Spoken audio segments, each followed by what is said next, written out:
আপনারা আলুর পরোটা সবাই খেয়েছেন, তবে শীতকালের ফুলকপি ও চিজ দিয়ে তৈরি পরোটা বোধহয় খাননি। আলুর পরোটার থেকে 3 গুণ বেশি ভালো লাগে এই ফুলকপি চিজ পরোটা।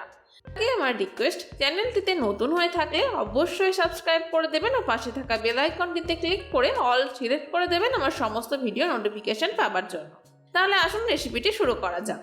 ফুলকপি চিজ পরোটা বানানোর জন্য প্রথমে মেজারিং কাপের 1 কাপ ময়দা নিয়ে নেব। তাতে হাফ চা চামচ নুন ও 1 চা চামচ সাদা তেল মিশিয়ে নিতে হবে। মেশানো হয়ে গেলে তাতে জল দিয়ে একটা নরম ডো বানিয়ে নিতে হবে। ডোটা একটু নরম করে মাখতে হবে, তাহলে পরোটাগুলো বেশ নরম হবে। দেখুন ডোটা বানানো হয়ে গেছে। এখন পরোটার পুরটা তৈরি করে নেব। তার জন্য 2টো সেদ্ধ আলু ও 2টো সেদ্ধ ফুলকপি এরকম একটা গ্রেটারের সাহায্যে গ্রেট করে নিতে হবে। গ্রেটার ব্যবহার করতে না চাইলে এটা হাত দিয়েও ম্যাশ করতে পারেন, সেক্ষেত্রে দলা অংশ থেকে যায়, তাই একটা গ্রেটারের সাহায্য নেওয়াই ভালো।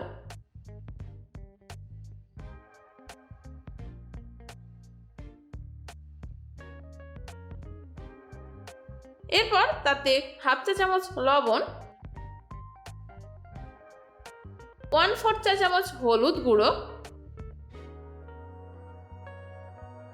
হাফ চা চামচ গোলমরিচ গুঁড়ো, হাফ চা চামচ ভাজা জিরে গুঁড়ো দিয়ে 2টো কাঁচা লঙ্কা কুচি দিয়ে দিতে হবে, আর দেব ধনেপাতা।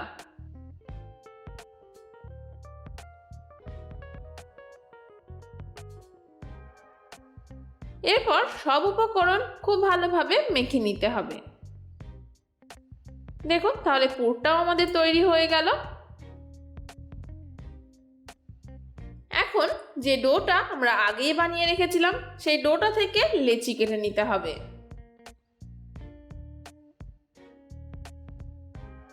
একটা লেচি নিয়ে এটাকে গোল করে নিতে হবে। তারপর অল্প একটু ময়দা দিয়ে সেটাকে রুটির মতো বেলে নিতে হবে।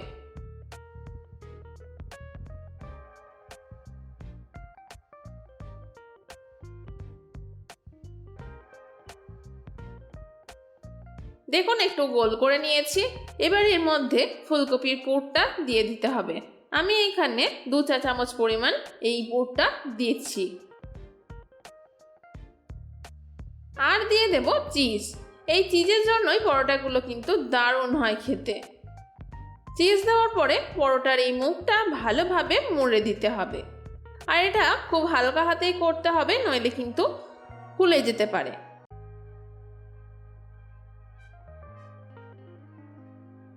এরকম ভাবে ভালো করে মুখটা মুড়ে দিতে হবে। তারপর অল্প একটু ময়দা দিয়ে এটাকে গোল করে বেলে নিতে হবে।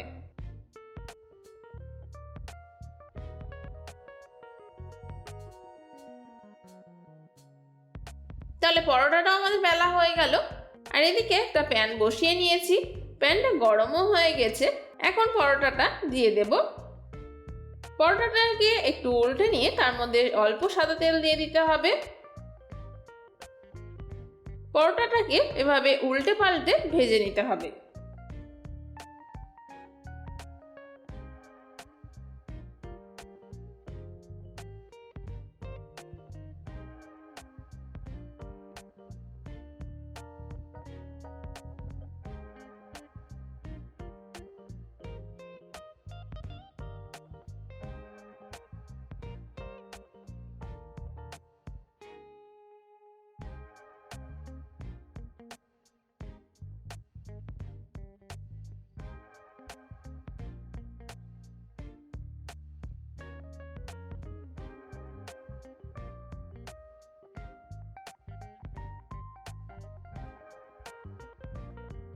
তাহলে পরোটাটাও দেখুন ভাজা হয়ে গেল। এখন এই পরোটাটাকে আমি কেটে দেখাচ্ছি। দেখুন চিজ পরোটাগুলো কতটা সুন্দর হয়েছে। আর এই পরোটাগুলো যে কোনো চাটনি বা সসের সঙ্গে খেতে দারুণ লাগবে। দেখুন চিজ পরোটাগুলো কতটা সুন্দর হয়েছে, আর খেতেও দারুণ টেস্টি হয়। তাহলে এরকমভাবে আপনারাও বানিয়ে ফেলুন, আর বানানোর পর কেমন হয়েছিল তা জানাতে কিন্তু ভুলবেন না। রেসিপিটি ভালো লাগলে লাইক করবেন ও বন্ধুদের সাথে শেয়ার করবেন এবং চ্যানেলে নতুন হয়ে থাকলে অবশ্যই সাবস্ক্রাইব করে দেবার অনুরোধ রইল। আজকের মতো এখানেই শেষ করছি। আবারও হাজির হয়ে যাব অন্য কোনো ভিডিও নিয়ে। ভালো থাকবেন, সুস্থ থাকবেন। ধন্যবাদ।